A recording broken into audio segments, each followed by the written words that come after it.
Oh man, I can't even see in front of me. Been getting a lot of questions about how the bikes do in the rain. Well, I'd say it's rated pretty hard. Let's go have some fun. I needed a shower anyways, let's go. Oh man, it's really coming down out here. Oh man, help me. Yeah.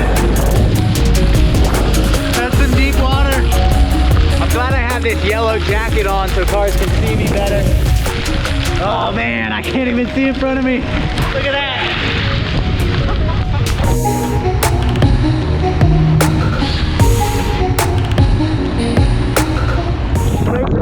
Just fine, rim brake, steepest hill we've got, and soaking wet. That's good. Woo! Let's go, baby! Now normally I wouldn't ride in conditions like this, especially in traffic. With the drivers here in California, dangerous business. But we'll do anything for the vlogs.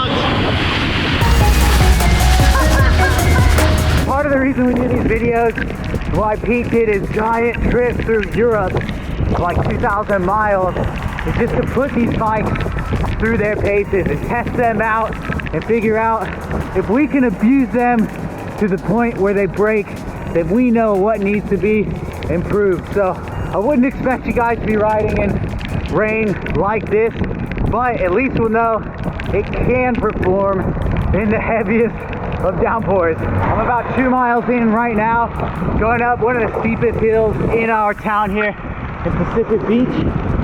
Level 5, cruising, no hands, 15 miles an hour. I would be really struggling on a normal bike in this hill, and I'm just having a ball at the moment. So all's good.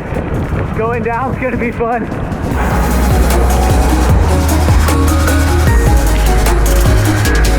Wow, this hill is getting steep. I'm still at 14, 15 miles an hour, but I'm actually having to pedal a little bit to maintain this speed up this very, very steep hill. Nothing too major though. I'm getting my exercise. I could crank down my pedaling a little bit just to save energy, but I'm having fun. I could also crank it up and probably hit about 20 on this hill. So this ride is so easy. I'm just gonna go live on Instagram right now. What's up, everybody? Yo, Circus Pete, what's up? How you going? Welcome to the vlog. So I've stopped in here a little covered. I think I'm in a church right now. I gotta check some messages on the phone, make sure everything's good with the team real quick. About to get to where I'm going. Also, really wanna inspect the brakes, make sure they're adjusted as tightly as possible, because this is the bike I've had in my van, done a lot of moving around with it. I wanna make sure those brakes are good, because it's a very, very long downhill coming down this thing. Brakes are looking good. I did tighten them a little bit. Got my work done on the phone, and the ride continues. Check this out. Got the radio towers up there. This is the highest point that I know in the area. So that's one testament to the hill climbing abilities of the Babymaker. I'm not breaking a sweat or anything right now, so I would be dying on a normal bike. It's all closed here, but I don't know if that ever stopped anybody. Going for it. And we're in business. Check that out. That's La Jolla. Scripps Pier. Got Black's Beach up there. That's the ride. We're on top of San Diego right now. I saw a car at the gate. This place is obviously closed right now. So I'm hiding in these bushes right now, hoping they'll go away. Oh no.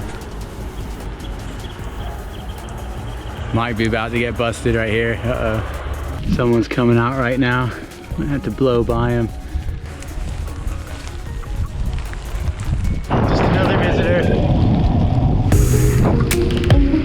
We're out, let's go. So now begins the ride back This is my first time riding this bike in heavy rains. I know Pete's done a lot, but I am so impressed with the performance. This belt has not slipped a single bit, and I'm riding through all sorts of crap. So, really good there. Brakes are doing all right down the hills. I've got like 2 miles of hills right now, so we'll see how that goes, but so far so good. Pedal assist still 100% right now, 5. Starting to really come down right now, and I'm hitting the steep parts. Check it out.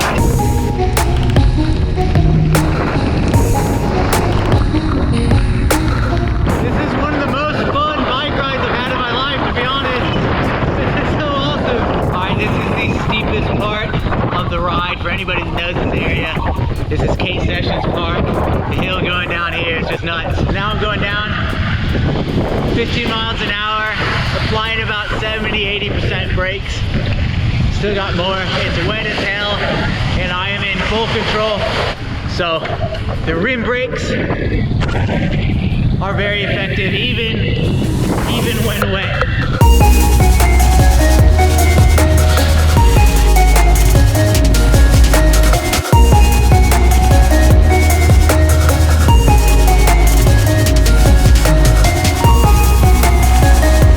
That's that. What a ride. Woo. Let's get inside. Oh man, I can barely feel my feet. What's going on, dude? Where was that? Marina? Yeah, I saw him go by. I saw him because I noticed the big bike. That's funny. See, it's a head turner. All right, so here we are back in the shop after that epic ride. As you can see, the bike is very wet. Jason did just look up the round trip distance. What do we got? We got 9.6 miles round trip from the shop to the top of Mount Soledad and back. Nice, heck yeah. The crazy thing, Rob did that trip in about 10 minutes. Flying. He's exaggerating a little, but it was fast. So Jason is our e-bike specialist, technician, absolutely awesome. He's the bike whisperer, really. He's gonna give you guys some tips if you do get soaking wet and everything, which is pretty normal, especially for our folks in Seattle there, how you can properly care for the bike and extend the life as long as possible, because like all machines, weather can decrease the lifespan and make them age faster. So Jason, how do we take care of these bikes and make them last as long as possible? Great question. So from an electronic standpoint, there are a couple of things that you want to make sure that you wipe down. These parts you don't want to go bad so that your bike continues working well. So just as you would normally wipe a bike down for all of the metal, anywhere that is bearings, anywhere that you don't want rusting out, I would say definitely wipe that down second. The primary things to wipe down, first thing is going to be the LCD display. You want to make sure that there's no water that's going to make ingress or get inside of this display. So make sure you give it a good wipe down. Your connectors, you want to make sure, or rather your wiring, you want to make sure that that's all good and dry. Once you got that good and dry, the next place that I recommend is kind of take a step back to the back of the bike where the motor is located. You're going to dry off the motor cable. You're also going to dry off all the edges of your motor. Basically make sure you get all the way around it so that water can't get inside to the magnets of the motor or the other electronics that are inside of the motor. You have a sensor in there called a Hall sensor. You don't want that to get wet. After you've dried off the motor, I would say give it a good thorough wipe down, again for all the metal parts. You don't want the metal to rust, you don't want the bearings in between to rust. But I would say just give it a good thorough wipe down. When you don't see any more drops or drips, you're probably at a really good spot and your bike should stay running perfectly. Thank you so much for the tips, Jason, on that one. So it's really up to you how good you take care of your bikes. Sometimes I'm guilty of getting them all wet and dirty and then just going on to the next thing. You can do it that way, or you can take pristine care of it and make it last as long as possible, like Jason does here with all the stuff in the shop. Amazing, amazing job. All right, so it's the next day and I've got the Babymaker in front of me here. I'm all dried off, bike's all dried off. Let's take it for a spin and just confirm everything's in working order. Everything looks good, by the way.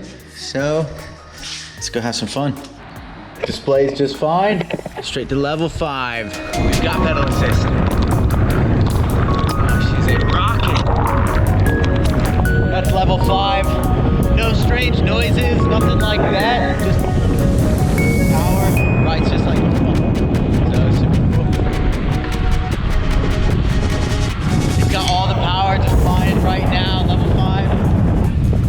stoked, happy.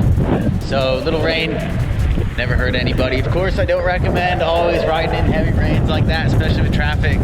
Not the safest thing in the world, but the Babymaker can handle it just fine. The bike does well in the rain. Hope you guys enjoyed it.